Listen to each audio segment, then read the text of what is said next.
नमस्कार. चहा घेता घेता सहजच आपण विचार करतोय अष्टांग योगासंबंधी.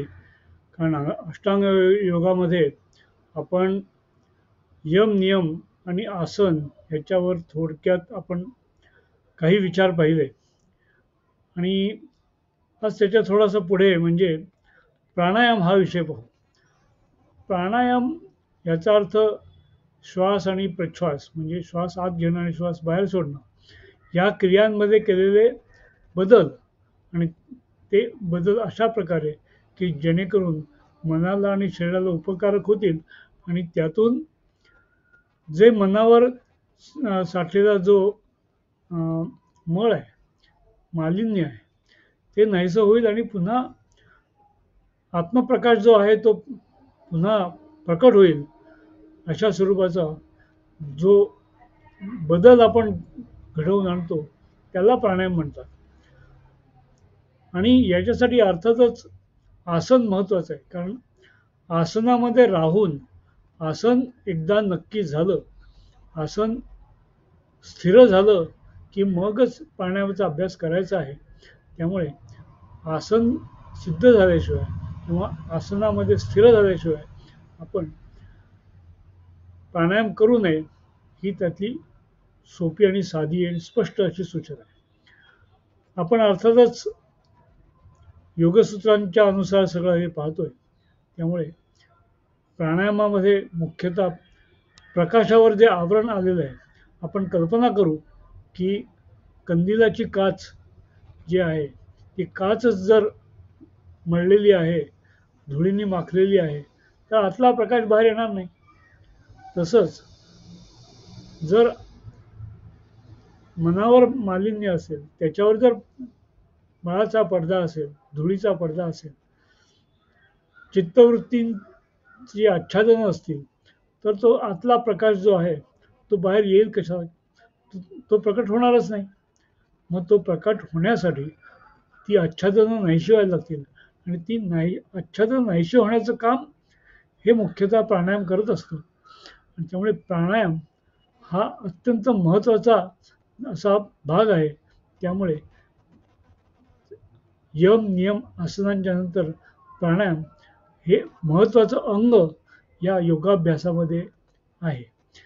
आणि म्हणूनच त्यासाठी आसन आधी स्थिर व्हायला पाहिजे. आसन स्थिर होण्यासाठी नियमित योगाभ्यास करणं, योगासनांचा अभ्यास करणं हे जरुरी आहे. आणि त्याच्याबरोबर श्वसनमार्ग शुद्धी किंवा छोट्या प्रमाणात प्राणायाम हेही सुरुवातीपासूनच करावे लागतात. म्हणजे जोपर्यंत आसन स्थिर व्हायला लागेल तोपर्यंत प्राणायामही उत्तम प्रकारे व्हायला लागलेले असतील आणि त्यावेळेला त्या प्राणायामांचा खऱ्या अर्थाने उपयोग व्हायला लागेल. तसंच यम नियमांचा अभ्यास हा एका दिवसात काय साध्य होत नसतो. त्यामुळे तोही उत्तरोत्तर स्थिर होतो, तोही दृढ होतो आणि त्या योगाभ्यासाचा खऱ्या अर्थाने विकास आपल्या जीवनामध्ये होऊ लागतो आणि त्यातूनच आपलं शरीर, आपलं मन आणि व्यक्तित्व या सगळ्यांचाच विकास हा साधत असतो. म्हणूनच योगाभ्यासाने फक्त रोगच दूर जातात असं नाही. इनफॅक्ट रोग दूर जाणं किंवा आरोग्य हा त्यातला एक उपलाभ, ज्याला बाय प्रॉडक्ट म्हणतात असा तो आहे. कारण जसं जर आकाशातले ढग गेले तर तो सूर्य तिथेच आहे आणि त्यामुळे प्रकाश तो आहेच. तशीच एकदा मनावरची आच्छादनं दूर झाली तर आरोग्य तिथे आहेच. मनाचं आणि शरीराचं दोन्ही आरोग्य तिथे विद्यमानच आहे. आणि त्यामुळे ही मधली आच्छादनं जी आहेत त्या कंदिलाच्या काचेवर जमलेली जी मळाची पुटं आहेत ती नाहीशी करणं हे त्या प्राणायामाचं मुख्य काम आहे.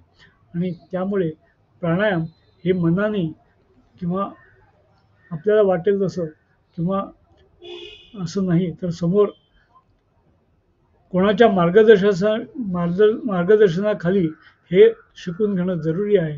कारण जर चुकीचं काही केलं तर त्याच्यापासून खूपच असा त्रास होऊ शकतो आणि त्यामुळे आपण आसनानंतरचा हा जो प्राणायाम हे जे अंग आहे ते योग्य प्रकारे अभ्यासायला हवं आणि ते जीवनामध्ये अंगीकारायला हवं आणि त्यातूनच पुढे योग मार्गामधला आपला प्रवास अधिकाधिक चांगला होईल यात काही शंका नाही. त्यामुळे इथेच थांबतो. जय जय रघुवीर समर्थ.